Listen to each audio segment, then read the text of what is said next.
Hi guys, we're going to be doing a geography lesson on coastal erosion. Coastal erosion is a natural process where the shoreline is worn away by the relentless force of waves, currents, and weather. This gradual wearing down of coastal lands can have significant impacts on communities, infrastructures, and the environment.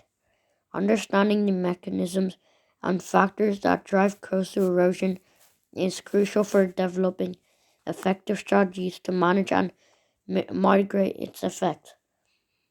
This presentation will explore the various processes involved in coastal erosion, the formation of unique coastal landforms, and the ways in which humans interact with and influence the dynamic coastal environment. So, waves. There are two types of waves, constructive and destructive. Constructive waves are characterized by a gentle, gradual approach to the shoreline.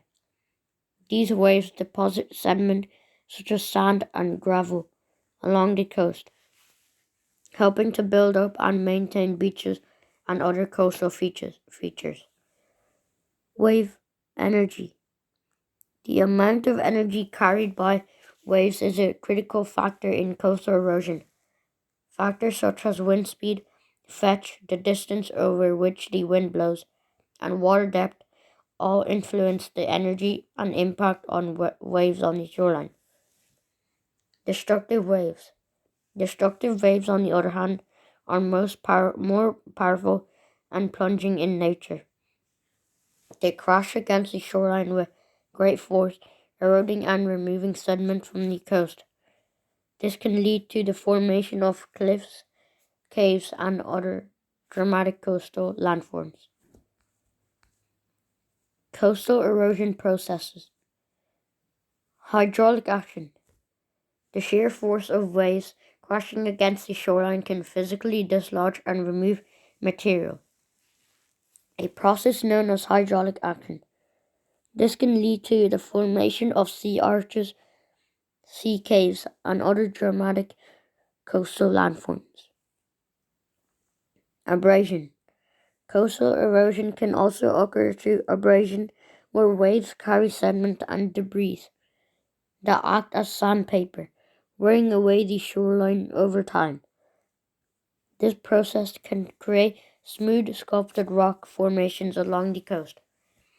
Other processes include attrition, the breaking down of materials, compression, and solution, the dissolution of minerals, are additionally processes that contribute to coastal erosion, each shaping the coastline in unique ways. Sea caves and their formation. What is a sea cave? A sea cave is a hollow, cave-like structure formed in a coastal cliff or headland, typically by the erosive action of waves and the chemical weathering of the underlying rock. Formation of sea caves.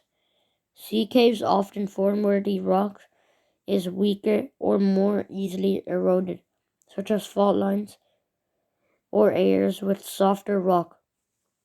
As waves crash against the shoreline, they gradually wear away the rock. Example is caves in Ballybunion in Kerry or Greystones Cliff Rock in Ireland. Sand dunes and their formation. What is a sand dune? Sand dunes are mounds of hills of wind-blown sand that form along coastlines and in desert environments. They're dynamic features that can change shape and position over time in response to changing wind and weather patterns. Formation of sand dunes.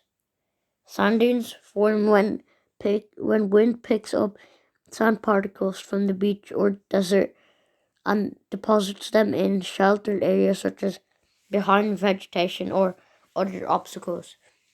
As more sand accumulates, The dune grows in size and can eventually stabilize. Importance of sand dunes.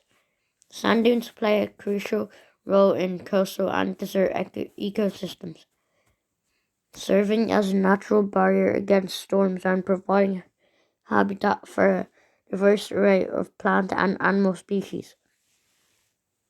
They also play a vital role in protecting inland areas from the encroachment of sand and wind. Example is Castlegorry in County Kerry. Longshore drift, shaping the coastline. Waves approach the shoreline. Waves approach the shoreline at an oblique angle, driven by a wind and currents. Sediment is transported.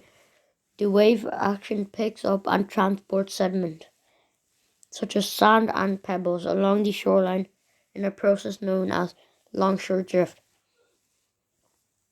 Coastline reshaping.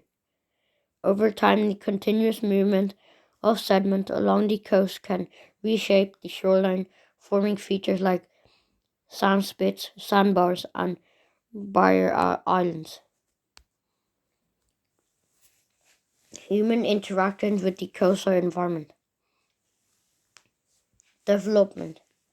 Coastal development, such as the construction of buildings, infrastructures, and seawalls, can alter natural sediment transport processes and contribute to increased erosion. Recreation. Coastal areas are popular destinations for recreational activities such as swimming, boating, and beach going, which can have both positive and negative impacts on the coastal environment. Pollution. Coastal pollution, including plastic waste, oil spills, and industrial runoff, can degrade the coastal environment and contribute to erosion and habitat loss. Climate change. Rising sea levels and more frequent and intense storms due to climate change can exacerbate coastal erosion, threatening coastal communities and ecosystems. Coastal protection strategies.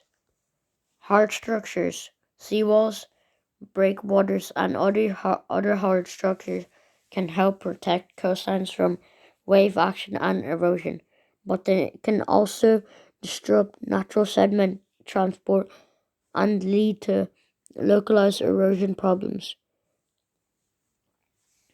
Beach nourishment, dune restoration, and living shorelines that incorporate natural elements like vegetation can help address erosion in a more sustainable and ecologically friendly way. Careful planning and zoning of coastal development, as well as the establishment of protected areas, can help minimize the impacts of human activities on the coastal environment. Monitoring and adaptation. Regular monitoring and coastal conditions and the implementation of adaptive management strategies can help communities respond to changes and mitigate the impacts of coastal erosion over time. Okay, guys, that's it. Thanks for watching. Make sure to like and subscribe. See you later. Bye.